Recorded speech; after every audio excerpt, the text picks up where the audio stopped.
আপনি যদি ফেসবুক অথবা মেসেঞ্জার থেকে কোনো প্রকার ফটো ভিডিও এবং মেসেজ ডিলিট করে থাকেন তাহলে কিন্তু আপনারা চাইলে সেই ফটো ভিডিও এবং মেসেজগুলো ফিরিয়ে আনতে পারবেন কোনো প্রকার ঝামেলা ছাড়াই। তো কিভাবে আপনারা এই অসাধারণ কাজটি করবেন সেটাই দেখাবো আজকের এই ভিডিওতে। আপনারা অবশ্যই পুরো ভিডিওটি না টেনে সম্পূর্ণ দেখবেন। আর ভিডিও শুরুতে আপনাদেরকে অবশ্যই রিকোয়েস্ট করব, এরকম ইন্টারেস্টিং ভিডিওগুলো প্রতিনিয়ত পেতে চাইলে অবশ্যই আমাদের চ্যানেলটিকে সাবস্ক্রাইব করে অল নোটিফিকেশন করে রাখবেন। এখন চলুন আর বেশি কথা না বলে আপনাদেরকে দেখাচ্ছি কিভাবে আপনারা মেসেঞ্জার অথবা ফেসবুক থেকে ডিলিট হয়ে যাওয়া ফটো ভিডিও এবং মেসেজগুলো ফিরিয়ে আনবেন। তো এই কাজটি করার জন্য আপনাদেরকে শুরুতে যেটা করতে হবে, আপনাদের যে ফেসবুকের অফিসিয়াল অ্যাপসটি রয়েছে আপনারা সেই অ্যাপসটা এখান থেকে ওপেন করে দিবেন। আমি আবারও বলছি, আপনারা ফেসবুক লাইট অ্যাপসটি ইউজ করবেন না, ফেসবুকের যে অফিসিয়াল অ্যাপসটি রয়েছে আপনারা সেই অ্যাপসটা এখান থেকে ওপেন করে দিবেন। তো ওপেন করে দেওয়ার পরে যদি এখন আপনারা এই কর্নারে একটু লক্ষ্য করেন, দেখতে পারবেন একটা 3 ডট আইকন রয়েছে, অথবা আপনাদের ফেসবুক প্রোফাইলের যে লোগোটা রয়েছে সেই লোগোটাও কিন্তু এখানে শো হতে পারে। আপনারা এইখানটায় একটা ক্লিক করে দিবেন। তো ক্লিক করে দেওয়ার পরে দেখতে পারবেন আপনাদের সামনে ঠিক এরকম চলে আসবে। এখন যদি আপনারা এই কর্নারে একটু লক্ষ্য করেন, দেখতে পারবেন এখানে একটা সেটিংসের মতো আইকন রয়েছে। আর যদি আপনাদের এই আইকনটি এখানে শো না হয় তাহলে আপনারা স্ক্রল করে একটু নিচের দিকে চলে আসবেন। তো নিচের দিকে আসার পরে এইখানে দেখতে পারবেন সেটিংস এন্ড প্রাইভেসি নামে একটা অপশন রয়েছে, আপনারা এইখানটায় একটা ক্লিক করে দিবেন।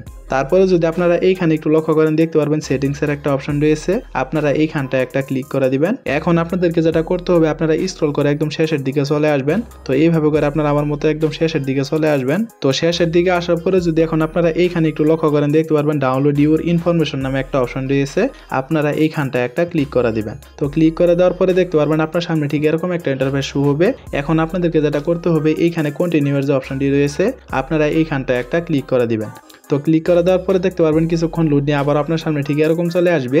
এখন যদি আপনারা এইখানে একটু লক্ষ্য করেন, দেখতে পারবেন ডাউনলোড ট্রান্সফার ইনফরমেশন নামে একটা অপশন রয়েছে, আপনারা এইখানটায় একটা ক্লিক করে দিবেন। তারপরে আপনারা এইখান থেকে আপনাদের যে ফেসবুক প্রোফাইলটি রয়েছে আপনারা সেই প্রোফাইলটি এখান থেকে সিলেক্ট করে দিবেন। তো সিলেক্ট করা হয়ে গেলে যদি আপনারা সবার নিচে একটু লক্ষ্য করেন, দেখতে পারবেন এখানে নেক্সট এর একটা অপশন রয়েছে, আপনারা এইখানটায় একটা ক্লিক করে দিবেন। তো ক্লিক করে দেওয়ার পরে এইখানে দেখতে পারবেন দুইটা অপশন চলে আসবে, যেমনটা আপনারা আমার মোবাইল স্ক্রিনে দেখতেই পাচ্ছেন। তো এখান থেকে আপনারা সর্বপ্রথমের যে অপশনটি রয়েছে আপনারা এই অপশনটি এখান থেকে সিলেক্ট করে দিবেন। তো সিলেক্ট করা হয়ে গেলে এখানে কিছুক্ষণ লোড নেবে। তো কিছুক্ষণ লোড নেওয়ার পরে দেখতে পারবেন আবার আপনার সামনে এইখানে দুইটা অপশন শো হবে, যেমনটা আপনারা আমার মোবাইল স্ক্রিনে দেখতেই পাচ্ছেন। তো এখান থেকে আপনারা প্রথমের যে অপশনটি রয়েছে ডাউনলোড টু ডিভাইস, আপনারা এই অপশনটির উপর একটা ক্লিক করে দিবেন।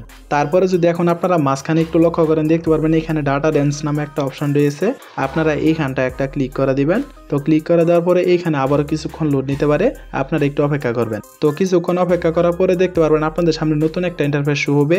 এখন যদি আপনারা এইখানে একটু লক্ষ্য করেন, দেখতে পারবেন last week, last month, last 3 month, last 6 month, last year, last 3 years. এখন মূলত কথা হচ্ছে, আপনার লাস্ট উইকের ভিতরে যদি আপনারা কোনো ফটো এবং ভিডিও অথবা মেসেজ ফিরিয়ে আনতে চান তাহলে এখান থেকে লাস্ট উইক সিলেক্ট করে দিবেন। আর যদি আপনারা চান 3 মাসের ভিতরে ফটো ভিডিও এবং মেসেজগুলো ফিরিয়ে আনতে তাহলে এইখানে আপনারা 3 মাস সিলেক্ট করে দিবেন। আর তাছাড়া যদি আপনারা 3 বছর আগে ডিলিট হয়ে যাওয়া ফটো ভিডিও এবং মেসেজগুলো ফিরিয়ে আনতে চান তাহলে এইখানে লাস্ট 3 ইয়ারের যে অপশনটি রয়েছে আপনারা এই অপশনটি এখান থেকে সিলেক্ট করে দিবেন। তো সিলেক্ট করা হয়ে গেলে যদি এখন আপনারা সবার নিচে এইখানে একটু লক্ষ্য করেন, দেখতে পারবেন এখানে কিন্তু সেভ আইকনের মতো একটা চিহ্ন রয়েছে, আপনারা জাস্ট এইখানটা একটা ক্লিক করে দিবেন। তো ক্লিক করে দেওয়ার পরে দেখতে পারবেন আপনাদের ঠিক এরকম একটা ইন্টারফেসে নিয়ে আসবে। এখন যদি আপনারা এইখানে একটু নিচে লক্ষ্য করেন, দেখতে পারবেন ডাউনলোড ওয়ান টাইম, তার মানে এখানে আপনাদের কাজ শেষ।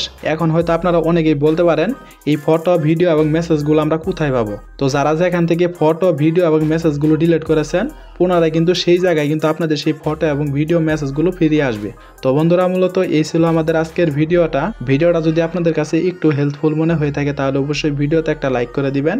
আর এরকম ইন্টারেস্টিং ভিডিওগুলো প্রতিনিয়তই পেতে চাইলে অবশ্যই আমাদের চ্যানেলটিকে সাবস্ক্রাইব করে অল নোটিফিকেশন করে রাখবেন। তো দেখা হচ্ছে পরবর্তী কোনো নতুন ভিডিওতে, সেই পর্যন্ত সুস্থ থাকুন, ভালো থাকুন, আল্লাহ হাফেজ।